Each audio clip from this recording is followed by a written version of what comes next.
I want to argue today that the idea of unlimiting beliefs, like limitless abundance, is actually dangerous. This Chinese money plant, also known as a pilea, called me from the corner in a hardware shop. I felt like it had my name written all over it. In Chinese culture, this plant has a reputation for attracting wealth, but today it's attracting a different kind of truth. We've all heard it. The gurus telling people in vulnerable situations that they can turn everything around if they just delete their scarcity mindset. But here's the reality. True scarcity isn't just about having less. It's a limiting belief where you act as if you have less than you actually do. But the opposite, believing you have supernatural, limitless access to everything in equal measure, that isn't growth. That's just magical thinking. As I pull these babies from the mother plant, I'm struck by a simple truth. This plant is incredibly successful.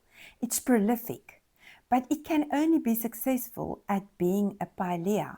If I spent my days shaming this plant because it wasn't pushing out a giant charismatic monstera leaf, I wouldn't be a life coach. I'd be a critic of reality. A monstera fills more space. Sure, it's successful in its own way, but a pilea doesn't have the DNA to be a monstera.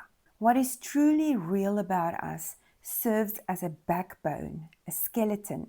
In my work, I see this most clearly in our psychological structure.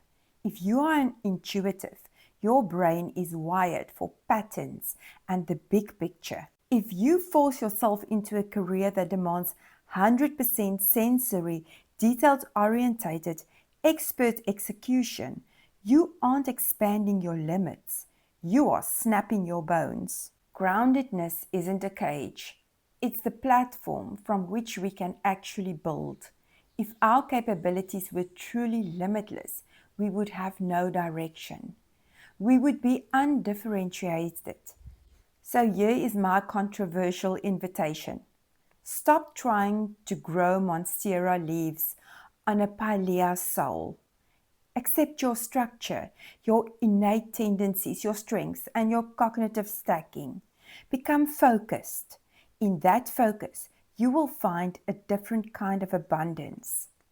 Maybe the most unlimiting thing you can do today is finally accept your own beautiful, sturdy skeleton. Think about it. What part of your skeleton have you been trying to ignore lately?